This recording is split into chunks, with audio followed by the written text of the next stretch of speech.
Well, what's good, ladies and gentlemen? This is the Listen Doctor Radio, and I'm the Listen Doctor bringing you a brand new story. If you're new to the show, hit that notification bell, subscribe to the show, hit the post notifications so you can get notifications whenever I go live and put up a news story. Mostly I'm going to be doing up news stories right now. I haven't been able to do a live stream in a minute. Just because a lot of the news has just been coming to me back and forth, so I've been doing the news stories so much right now, been going on. If you are new, like I said, hit the subscribe button, like, comment, and share. We always welcome shares and likes and comments, man. I really appreciate it, and subscribers. Tell a friend about the show. Today we're going to be talking to you guys about some brand new breaking news that happened yesterday evening in Baltimore area, in the Baltimore area. Late afternoon yesterday, a suspect who shot two officers in two previous incidents was spotted at a stoplight, and some officers pursued him, and it was a deadly gun battle and a deadly gun chase pursuit for this suspect. And what you guys are going to see in a minute, I want you guys to look at what happened, what led up to this, to the suspect being killed on the scene and at the hospital. I'm sorry, and an officer was shot in this, and a bystander was shot. Citizen was shot as well. So I want you guys to pay attention to this video. It's a lot. Pay attention to it, and I'm going to give you guys my darts on it. The video should be coming over here in about now.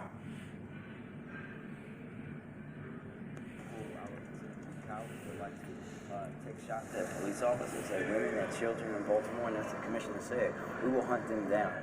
City Council President Brandon Scott talking about the city in crisis. Breaking news here this morning after another Baltimore City police officer is shot late last night. The suspect now dead after leading police in an armed chase in southeast Baltimore. We have Rachel Aragon live right near the scene there with the latest on the officer's condition and that deadly police pursuit. Rachel. Well, Megan, as you can imagine, it's been a long night, but even longer morning for officers who are still on scene hours later. You can see right now, still trying to piece together what exactly happened. Now, this all started around 11 o'clock last night. Police were in the area right here near Fayette Street. That's where they spotted a vehicle believed to be the same vehicle, driven by the same person accused of targeting two officers early Tuesday. Police confirmed there were two warrants for that suspect's arrest, which is how they were able to confirm they spotted that same vehicle late last night. Police say the suspect was armed and recovered a weapon at the scene. Police shot at the suspect who led them on a chase. We believe that subject was out of the car, got back into the car, drove as we followed, and then went to a second location, a block away, where again there was another encounter between our officers and this subject, where what we know right now is that our officers fired again at the second location.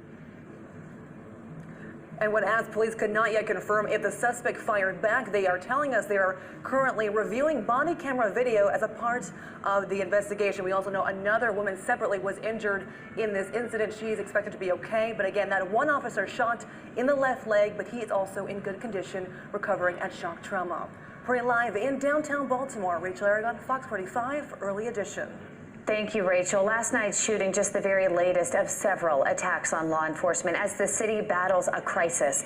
Amber Miller continuing our live team coverage, taking a closer look at this disturbing trend. Amber. Well, Megan, last night's shooting, the seventh time someone in or connected to law enforcement has been targeted in Baltimore City. Number 6 and 5 happened Tuesday when the same suspect from last night's shooting shot at an officer in Baltimore's Uptown neighborhood after trying to hit another officer with his vehicle.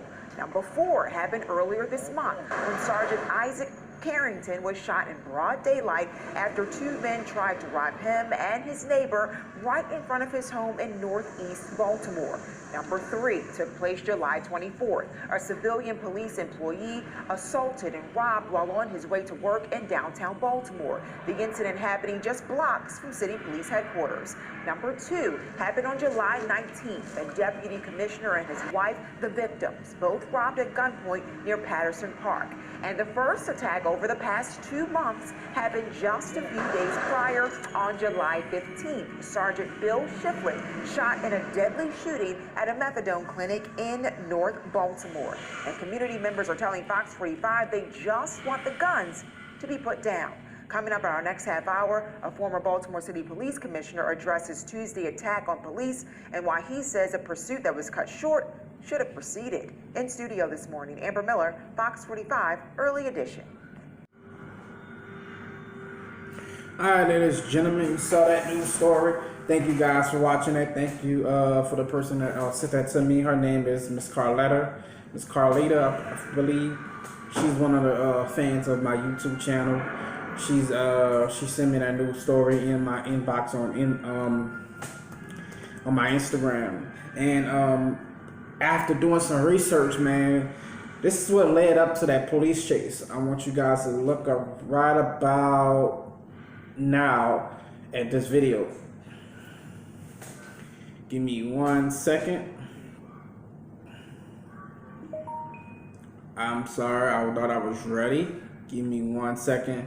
This is what led up to that video, the police chase, and this is what happened after the police chase, after they caught up with the suspect. And this was taken by a guy nearby, being out there on the corner. He took this video, and it's very disturbing. It's very graphic. So if you got kids around, you know, get them away from it. This is what happened. Check it out right here. Oh my God!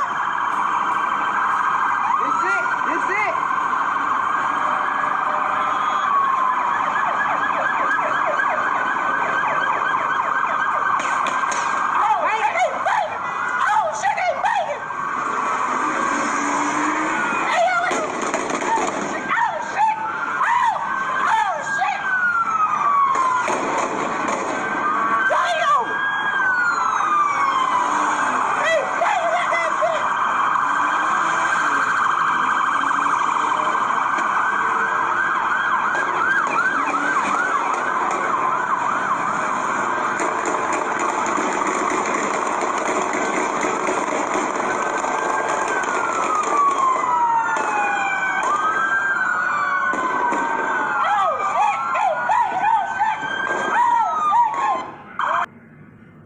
Alright, ladies and gentlemen, what you heard in that was a lot of gunfire.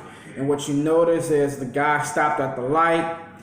He got out of his car. He continued to fire at the cops. He got back in his car. He drove towards another street. And at the whole time he's driving, he's shooting at the cops. The cops are firing at him. They made it to the corner down there, and they let loose a bunch of bullets on him. It sounded like a fucking fireworks show.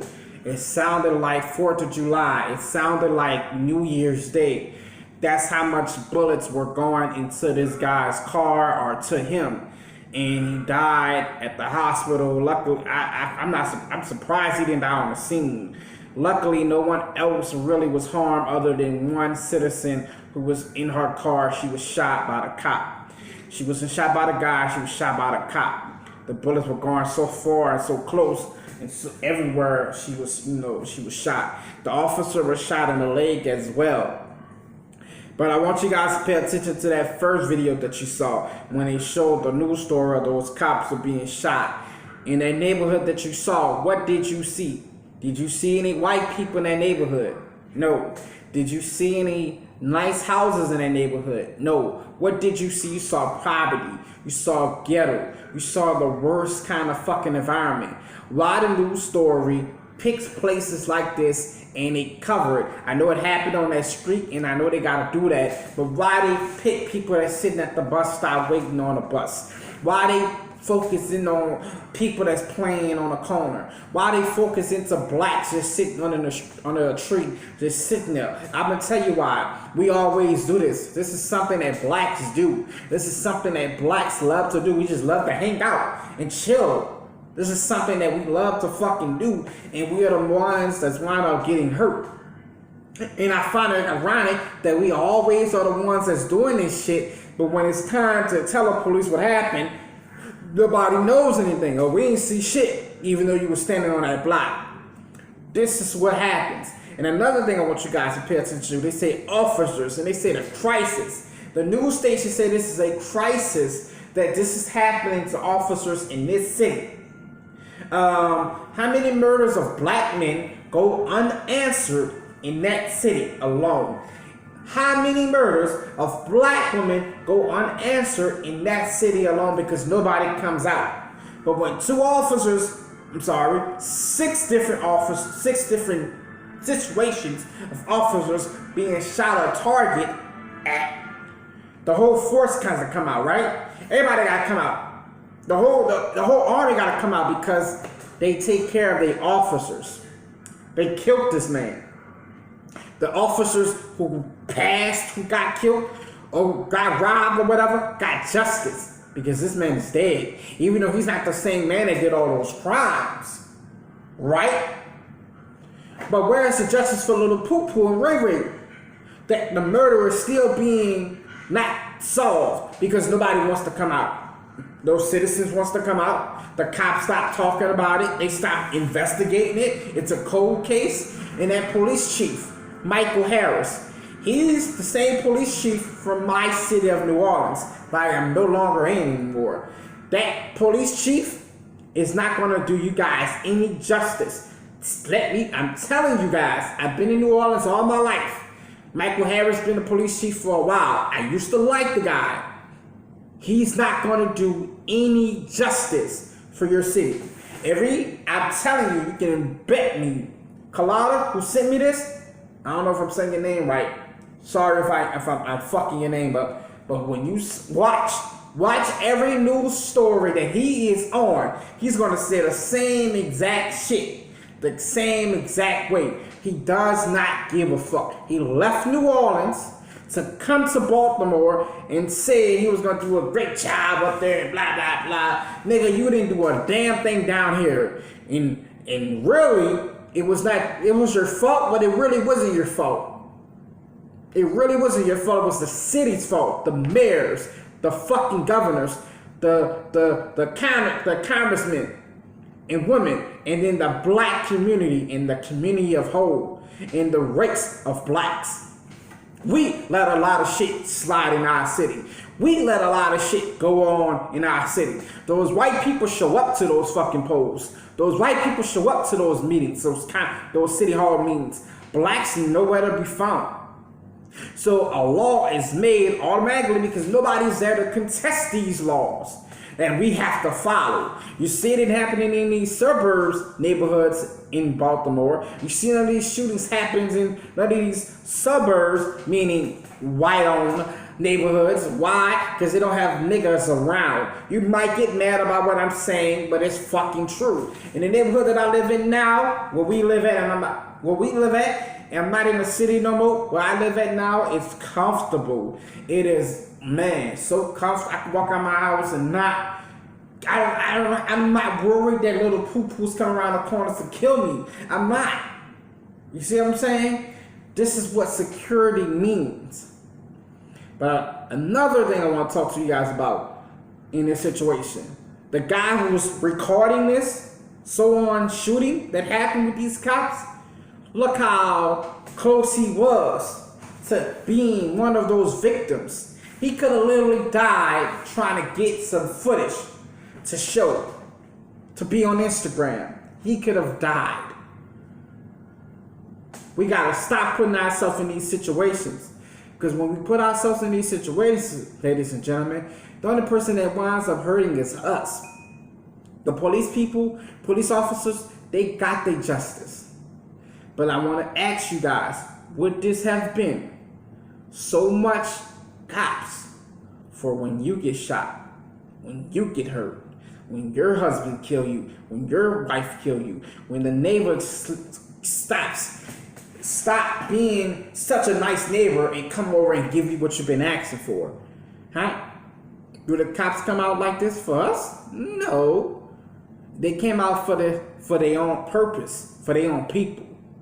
And another thing a lot of y'all guys not even paying attention to, why is so many people getting all these weapons? If we got some of the stricter gun laws in America, right? Some of the stricter gun laws, and they trying to make the gun laws more stricter for normal people like me to get a gun. For normal people like the next door neighbor of mine who's not bothering anybody, who owns his own house, to get a gun to protect his family. But little JoJo and them can get guns automatically off the streets. Ain't nobody says anything about it. So are you really protecting us, or are you really trying to weaken us? Think about it. They trying to weaken you. If a guy come to my house, I won't have protection to protect my family. But the guy on the corner got 3 guns. Make that make sense. Shout out to my nigga Tommy.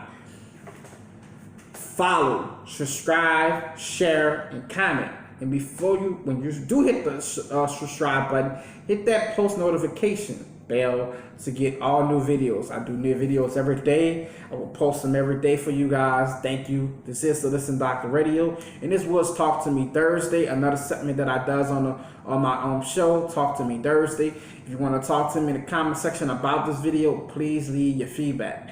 Thank you for the people who sent me this video. This is very sad, and we got to do better.